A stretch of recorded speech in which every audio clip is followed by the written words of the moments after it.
أعوذ بالله من الشيطان الرجيم. بسم الله الرحمن الرحيم. Beli kemangi di kota Cikini. Mari merenungi hakikat hidup ini. Assalamualaikum warahmatullahi wabarakatuh. Alhamdulillah, wassalatu wassalamu ala rasulillah wa ala alihi wa mawalah, amma ba'du. Sahabat-sahabatku yang dirahmati Allah Subhanahu wa taala. Yuk kita renungi hakikat hidup ini. Karena sejatinya kita senantiasa hidup menjalani hari demi hari.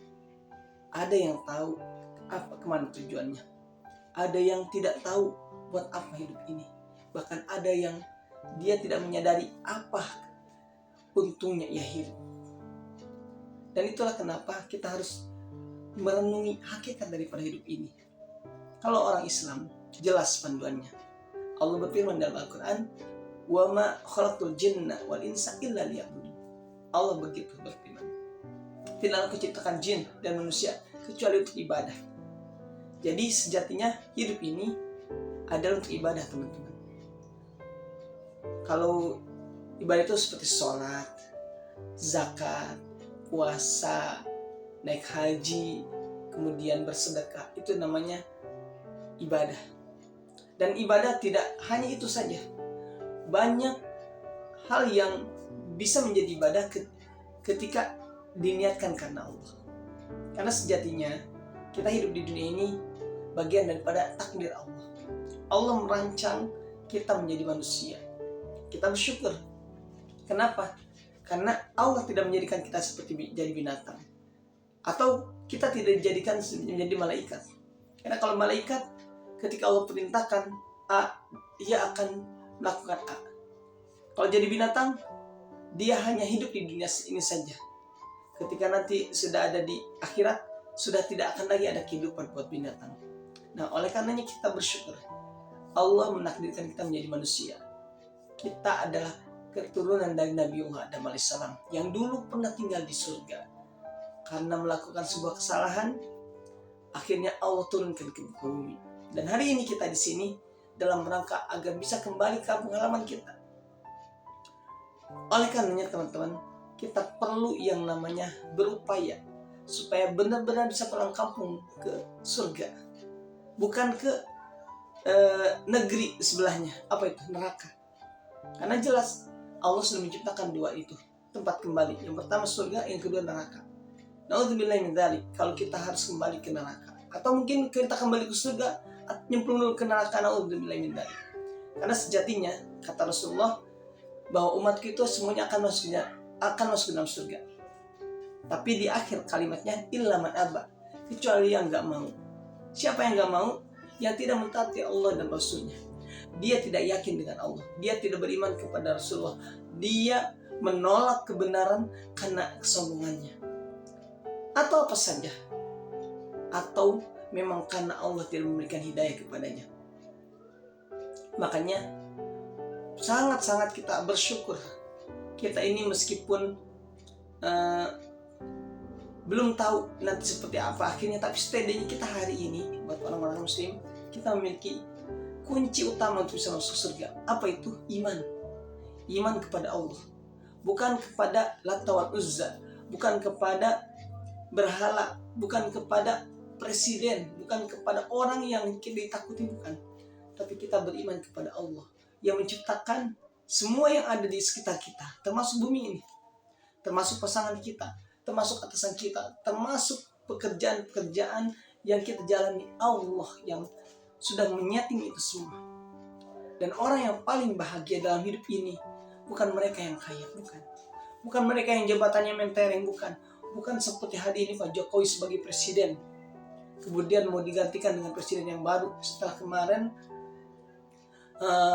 pemilihan, yang kalau kita lihat berita apa yang terjadi, banyak sekali kecurangan.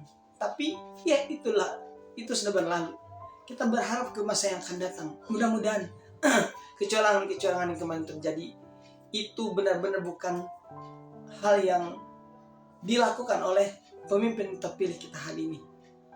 Oleh karenanya kita doakan semoga yang terpilih yaitu Pak Prabowo bisa menjadi presiden pengganti dari Pak Jokowi menjadi presiden yang benar-benar bisa membawa negeri ini menjadi negeri yang bermanfaat untuk negeri-negeri lainnya, terutama kepada negeri tetangga kita sesama muslim yaitu Palestina, yang hari ini masih menginginkan kemerdekaan, masih dirongrong, masih bergelimang mayat berjatuhan karena serangan dari Israel.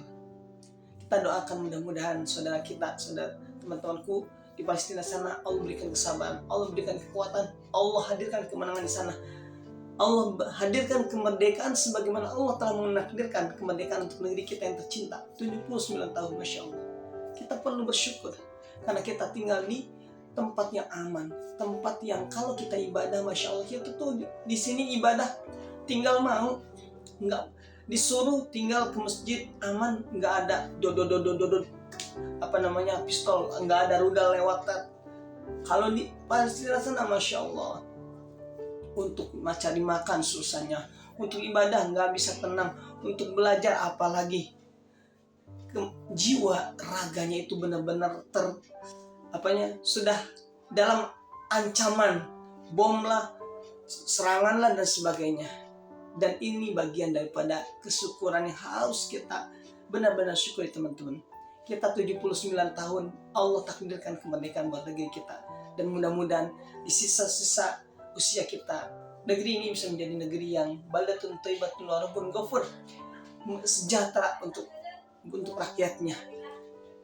Pemimpin kita Allah jadikan pemimpin yang benar-benar mengayomi rakyatnya, bukan mengayomi keluarganya saja, tapi mengayomi semua masyarakat yang berada di dalam negeri kita. Dan tentu semoga kita sebagai rakyat bisa menjadi rakyat yang baik, yang bisa mensupport presiden kita, dan kita bisa menjadi rakyat yang benar-benar mentaati semua aturan yang dibuat, tentunya ketika aturan itu baik dan tidak berlawanan dengan syariat Islam. Karena sejatinya seringkali kita melihat bagaimana ada kebijakan-kebijakan yang justru berlawanan dengan umat Islam. Bahkan kemarin ketika kemerdekaan, ini sesuatu yang sangat-sangat viral. Bagaimana di negeri muslim mayoritas ada kebijakan bahwa seorang muslim yang mengikutkan pengibaran bendera merah putih tidak perlu berhijab. Sedangkan di muslim itu berjilbab itu adalah keharusan. Apa hukumannya kalau misalkan tidak? Neraka lah, bukan surga, neraka. Nah, ini bagian daripada perjuangan kita, teman-teman. Oleh karenanya kita sebagai rakyat yang baik, mari kita doakan pemimpin-pemimpin kita agar Allah berikan hidayah, Allah tuntun, Allah mampukan mereka untuk bisa menerima kebenaran. Jangan sampai seperti dahulu ketika Rasulullah ada, pamannya juga tidak Allah kasih hidayah. Karena sejatinya hidayah itu milik Allah, teman-teman, bukan milik kita. Kita mau ngajak pasangan kita, orang lain, siapapun, teman kita yang akrab sekalipun, bahkan keluarga, sebagaimana Rasulullah, kalau Allah tidak kasih hidayah, nggak akan bisa. Karena kata Allah, tugasmu hanya menyampaikan saja Muhammad, masalah hidayah adalah hak dan aku. Begitu kata Allah dalam Al-Quran. Mudah-mudahan kita senantiasa bersemangat, Allah bimbing kita, Allah tuntun kita, dan Allah menjadikan kita hamba-hamba yang senantiasa mensyukuri kehidupan ini. Dan semoga hakikat kehidupan ini bisa berjalan, bisa kita nikmati, bisa kita lewati sesuai dengan apa yang Allah inginkan. Barakallahu fikum, kurang dan lebihnya mohon dimaafkan. Salam akal sehat. Wassalamualaikum warahmatullahi wabarakatuh.